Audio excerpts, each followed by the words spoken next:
बांग्लादेश टी20 world cup 2026 से बाहर निकाल दिया गया है। स्कॉटलैंड बांग्लादेश की जगह ये टी20 वर्ल्ड कप खेलेगी। आबादी के लिहाज से इंडिया सबसे बड़ा मुल्क है क्रिकेट में, मतलब उनकी जो आई बॉल्स हैं वो सबसे ज्यादा हैं। तकरीबन कोई 150 करोड़ आई बॉल्स आपको इंडिया से मिलती हैं। फिर दूसरे नंबर पे पाकिस्तान, तकरीबन 25 करोड़ पाकिस्तान की आबादी है, ह्यूज नंबर आईसीसी ब्रॉडकास्ट के पॉइंट ऑफ व्यू से। तीसरे नंबर पे बांग्लादेश, तकरीबन 20 करोड़ लोग अब ये वर्ल्ड कप नहीं देखेंगे। अगर कोई आपको ये कहे, स्पेशली इंडियन मीडिया से, कि बांग्लादेश के निकलने के बाद आईसीसी को फर्क नहीं पड़ेगा या ब्रॉडकास्टर्स नुकसान में नहीं जाएंगे, तो वो सिर्फ एक झूठ होगा। पाकिस्तान में जब से लोगों को ऑफिशियली ये खबर आज पता लगी कि बांग्लादेश वर्ल्ड कप से बाहर हो गया है, हर बंदा एक ही बात कर रहा है कि पाकिस्तान को भी बायकॉट कर देना चाहिए।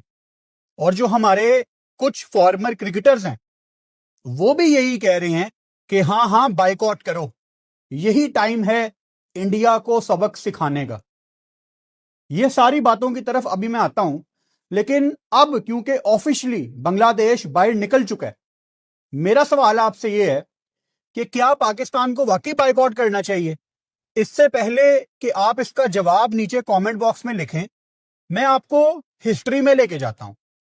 जब श्रीलंकन टीम पे हमला हुआ लाहौर में 2009 में, आप सबको याद होगा कि पाकिस्तान बहुत तरसा इंटरनेशनल क्रिकेट के लिए, और जो पहली टीम जिसने पाकिस्तान से वादा किया था कि हम पाकिस्तान आएंगे, वो बांग्लादेश थी।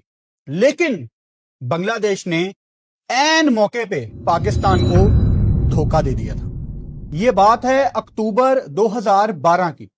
2012 में अक्टूबर के महीने में आईसीसी की एक मीटिंग थी।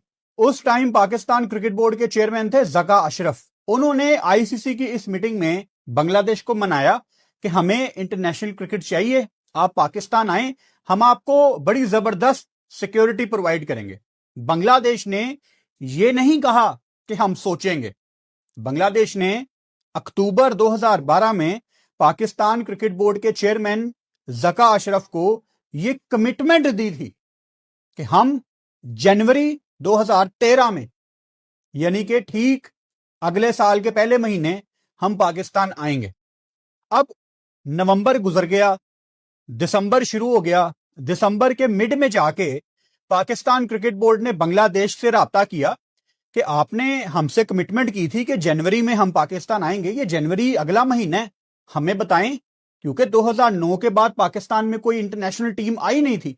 और बांग्लादेश ने इस बात को लटकाया और बिल्कुल दिसंबर के आखिर में जाके इनकार कर दिया कि नहीं, वो ठीक है, हमने कमिटमेंट तो की थी, लेकिन हम सिक्योरिटी कंसर्न्स की वजह से अपनी टीम पाकिस्तान नहीं भेज सकते। ये हो गया 2012। अब उसके बाद हम 2014 में चलते हैं। 2014 ना 2014 क्रिकेट के लिए एक बहुत इंपॉर्टेंट साल था, क्योंकि हमने एक नया वर्ड सुना, द बिग थ्री।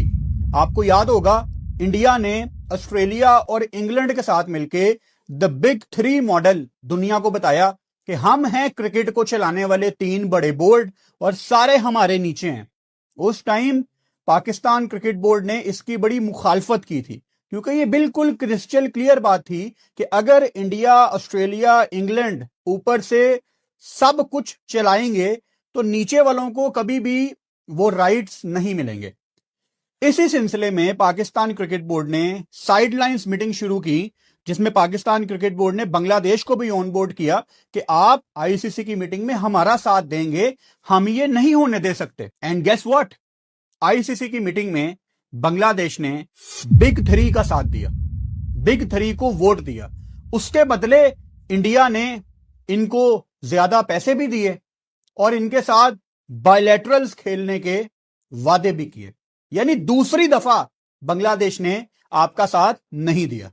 उसके बाद आगे चलते हैं। 2023-24 में मशहूर जमाना रेवेन्यू शेयरिंग मॉडल, जहां पे आईसीसी ने बीसीसीआई को 38.5% रेवेन्यू शेयर करने का कहा था। इस पे पाकिस्तान क्रिकेट बोर्ड ने बड़ी आवाज उठाई कि आप बीसीसीआई को 38.5% जो कि सबसे बड़ा चंक था वो कैसे दे सकते हैं, आपको थोड़ी सी इक्वालिटी करनी पड़ेगी बाकियों के साथ भी, क्योंकि पाकिस्तान भी इंडिया पाकिस्तान का मैच होता है तो पाकिस्तान भी उसमें एक दूसरी टीम होती है।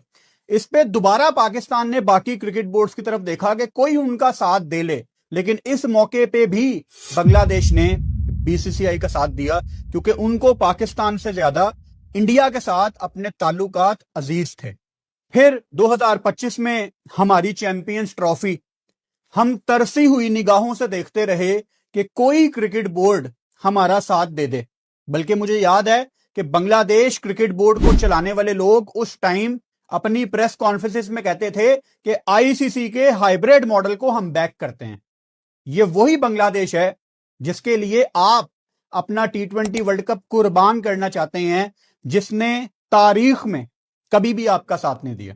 एक और मिसाल आपको दे देता हूं। 2025 मई में आपको याद होगा बांग्लादेश की टीम ने पाकिस्तान आना था और उस सीरीज के at least 2 match Pakistan cricket board Faisalabad में करवाना चाहता था। आपको याद होगा 2025 के शुरू में पाकिस्तान क्रिकेट बोर्ड ने इकबाल स्टेडियम फैसलाबाद में पेंट करवाया, मीडिया बॉक्स को रेनोवेट किया, बड़ी तैयारी बेहतर की। साउथ अफ्रीका तो बहुत बाद में आई ना, उससे पहले बांग्लादेश के भी चांस थे आने के, जिसके लिए स्टेडियम को पहले से रेडी किया जा रहा था। इंडिया पाकिस्तान की जंग लग गई और उसके बाद मई में जब पाकिस्तान ने बांग्लादेश के साथ राब्ता किया कि आपके टूर का टाइम आ गया है, तो बांग्लादेश ने वहां पे कहा कि सिक्योरिटी कंसर्न्स की वजह से क्या आप ये सीरीज यूएई में मूव कर सकते हैं। 2025 मई में बांग्लादेश क्रिकेट बोर्ड के ऑफिशियल्स के मुंह से यह बात निकली थी, क्या यह सीरीज यूएई में हो सकती है। यह 2025 की बात है और पाकिस्तान में कब से इंटरनेशनल क्रिकेट वापस आई हुई है। वहां इंडिया भी अपनी क्रिकेट रिज्यूम कर चुका था, यहां पाकिस्तान में भी हमारी सुपर लीग पूरी हो गई थी। उसके बावजूद बांग्लादेश ने यह कहा था कि क्या यह सीरीज यूएई में मूव हो सकती है। कहां से आ गई इनके अंदर हिम्मत कि ये हमें कह रहे थे कि यह सीरीज दुबई मूव कर लो। यानी अब हम बांग्लादेश से खेलने दुबई जाते, वो भी 3 T20 मैचों की सीरीज।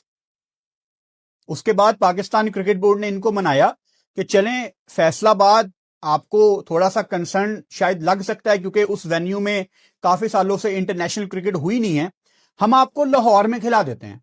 तो तीनों T20 मैच फिर लाहौर में हुए थे, लेकिन बहुत नखरा दिखाया था बांग्लादेश ने उस सीरीज के फाइनल होने से पहले भी।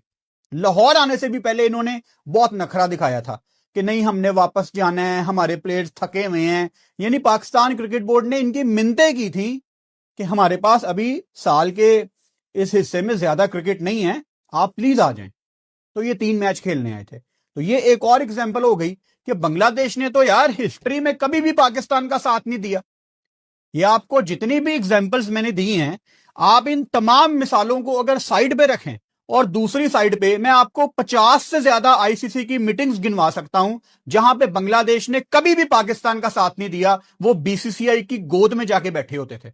इसकी बहुत बड़ी वजह बांग्लादेश की पिछली गवर्नमेंट भी थी जो इंडिया के साथ बना के रखती थी। और अब बांग्लादेश की जो ये वाली गवर्नमेंट है, अभी तो खैर उनके इलेक्शन भी आने हैं, लेकिन अब बांग्लादेश और पाकिस्तान के हालात गवर्नमेंट लेवल पे बहुत ज्यादा इंप्रूव हुए हैं। अब तो खैर बांग्लादेश और पाकिस्तान के दरमियान डायरेक्ट फ्लाइट्स भी दोबारा रिज्यूम होने की बातें हो रही हैं। पाकिस्तानियों के वीजे भी बड़ी आसानी से अब लग रहे हैं बांग्लादेश के। तो ये सिर्फ गवर्नमेंट का गवर्नमेंट से मैटर है, लेकिन दरमियान में कौन सफर कर रहा है? सिर्फ क्रिकेट। अब आ जाते हैं क्रिकेट पे और बांग्लादेश पे। अगर इंडिया में कोई ये समझ रहा है, और लाखों नहीं करोड़ों लोग ये समझ रहे होंगे कि हम जीत गए, जेशा ने अपनी पावर दिखा दी, इंडिया ने दोबारा दुनिया को दिखा दिया कि इंडिया कितना कुछ कर सकता है, ये सारी बातें बहुत नॉर्मल है। जो मैंने आपको बिल्कुल शुरू में आबादी बताई, उसी के रेफरेंस को लेके मैं आगे चलता हूं। यह कैसे हो सकता है कि आबादी के लिहाज से दुनिया की तीसरी बड़ी नेशन बांग्लादेश बाहर हो जाती है और आईसीसी को इसका कोई फर्क नहीं पड़ता। ऐसे नहीं हो सकता।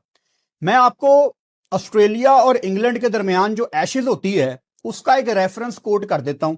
हमने इस दफा एशेज में 2 टेस्ट मैच देखे जो दूसरे दूसरे दिन खत्म हो गए। पर्थ वाला टेस्ट मैच दूसरे दिन खत्म हो गया, फिर मशहूर जमाना MCG boxing day test match वो भी दूसरे दिन खत्म हो गया।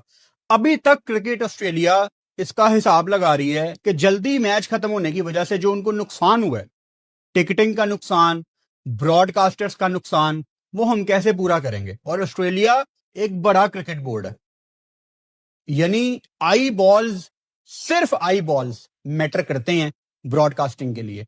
अब अगर एकदम से बांग्लादेश के 20 करोड़ लोग वर्ल्ड कप से साइड पे हट जाते हैं तो कितनी बड़ी हिट है ये इंटरनेशनल क्रिकेट काउंसिल के लिए, और उससे भी ज्यादा बड़ी हिट है ये ब्रॉडकास्टर्स के लिए। लेकिन ये फैक्ट आपको इंडियन मीडिया कभी भी नहीं बताएगा, क्योंकि ये जितना भी हिट इनको बर्दाश्त करना पड़ रहा है ना इस टाइम ब्रॉडकास्टर्स को या आईसीसी को, ये खुल के अगर बता देंगे तो ये वीक पॉइंट पे आ जाएंगे। इस डैमेज को ये कंट्रोल करेंगे अंडर द टेबल। 20 करोड़ लोग हैं बांग्लादेश के, उनको आप रिप्लेस कर रहे हो स्कॉटलैंड से।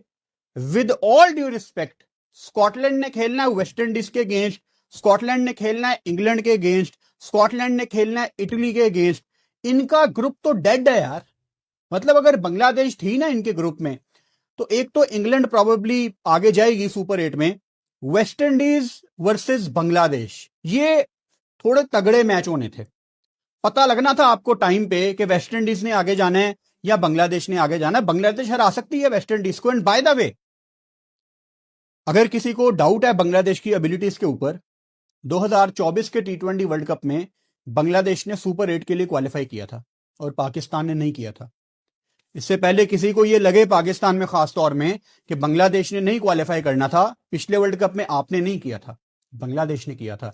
यानी वो अपने हक पे अपनी मेहनत से अपनी जगह अर्न करके T20 वर्ल्ड कप में बैठे हुए थे और उनको बाहर निकाल दिया गया। क्यों निकाल दिया गया? कि मुस्तफीज को पहले आईपीएल में सेलेक्ट किया गया जानबूझ के। माहौल खराब करना तो बीजेपी की पुरानी आदत है ना, ये खुद पहले प्लॉट करते हैं। वो अक्सर हम देखते हैं ना बॉलीवुड की पुरानी फिल्मों में, वो कुछ न्यूज चैनल होते थे, उनको अपनी अच्छी रेटिंग के लिए क्या करना पड़ता था, वो खुद ही कहीं पे हालात खराब करवाते थे और सबसे पहले कवरेज के लिए पहुंच जाते थे। ये वही हाल है बीजेपी वालों का। इन्होंने पहले मुस्तफीज को सिलेक्ट करवाया, हालांकि तब भी कुछ बहुत ज्यादा अच्छे हालात नहीं थे इंडिया के बांग्लादेश के साथ, तब भी खराब थे हालात। मुस्तफीज का आना, मुस्तफीज का सेलेक्ट होना, वो भी 9 करोड़ में, it was surprising for me, क्योंकि मुझे अंदाजा था कि वहां इंडिया बांग्लादेश के इतने खराब हालात हैं। लेकिन चलो अच्छी बात है, अमन कायम होगा, सुकून होगा, मुस्तफीज चला जाएगा, इंडिया थोड़ी उसको बैकिंग मिलेगी। And at the end of the day Mustafiz is a very good bowler. लेकिन जैसे ही केकेआर मुस्तफीज को सिलेक्ट करती है